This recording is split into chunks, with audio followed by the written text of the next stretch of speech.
یہ علم کا نور اسی طرح منتقل ہو۔ آپ جانتے ہو ہمارے سب کے سر کے تاج حضرت مولانا محمد قاسم نانواتوی رحمۃ اللہ علیہ بانی دارالعلوم دیوبند، حضرت مولانا رشید احمد صاحب گنگوہی رحمۃ اللہ علیہ، ابو حنیفہ عصر،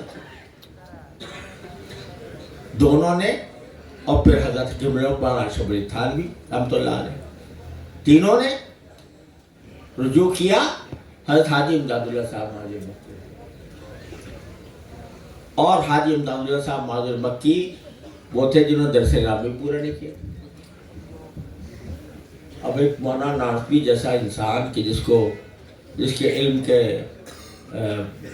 جس کو علم کا پہاڑ کہہ دو، علم کا سمندر کہہ دو، جو الفاظ چاہو استعمال کر لو، وہ ایک ایسے شخص کے پاس جا رہا ہے کہ جس نے پورا درس نظام بھی نہیں پڑھا۔ کیوں جا رہے ہیں؟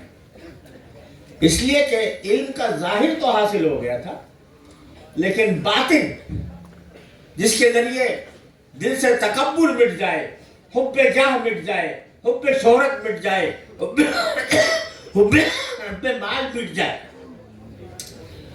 وہ اس کے لیے ضرورت تھی کسی کی صحبت کی۔ تو وہاں گئے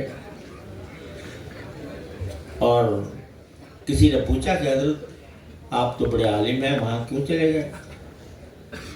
تو فرمایا کہ بھائی ہماری مثال ایسی ہے، کہتے ہیں ایک شخص ہے، اسے کہو کہ بادام کے کیا خواص ہیں، اسے کیا فائدہ ہوتا ہے، تو وہ پورا تقریر کر دے گا، اس پر لیکچر دے دے گا، بادام کہاں پیدا ہوتا ہے، کس طرح اگایا جاتا ہے، اس کی کیا خواص ہیں، کیا اس کے فوائد ہیں، کن کی چیزوں میں استعمال ہوتا ہے، کہاں پورا مقالہ لکھ دے گا، پورا لیکچر پڑھا دے گا۔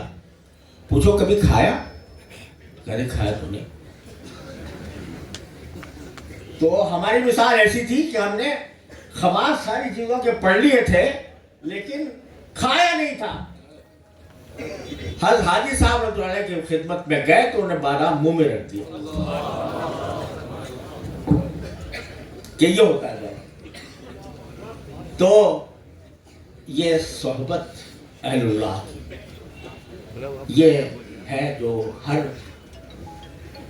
علم کے طالب علم کو اپنی تکمیل کے بعد اس کی فکر کرنی چاہیے، تاکہ، اور جو آج کل تصوف کا پتہ نہیں کیا مطلب سمجھ لیا گیا ہے، اصل چیز یہ ہے کہ جو اپنے باطنی فضائل ہیں وہ حاصل ہوں اور باطن رذائل سے نجات ملے، تکبر نہ ہو، حب جاہ نہ ہو، یہ ساری چیزیں جو ہے نا یہ علم کے لیے زہر ہے۔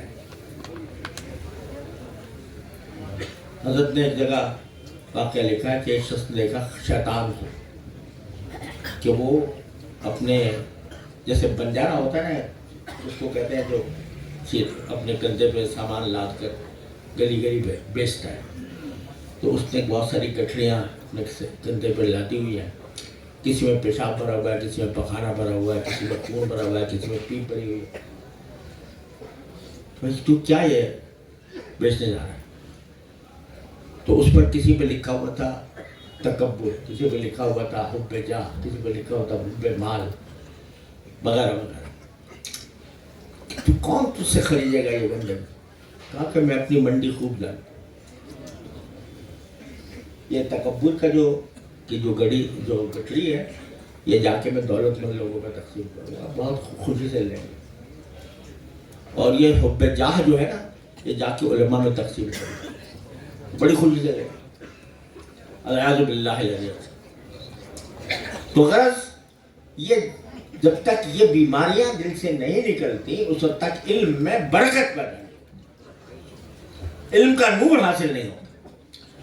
تو اب ضرورت اس بات کی ہے کہ اہل اللہ کی صحبت، اور یہ نہ سمجھو اہل اللہ ختم ہو گئے دنیا سے۔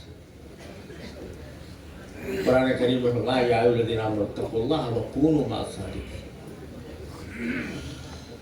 حضرت امام راضی رحمۃ اللہ نے اس میں تفسیر کبیر میں اس کی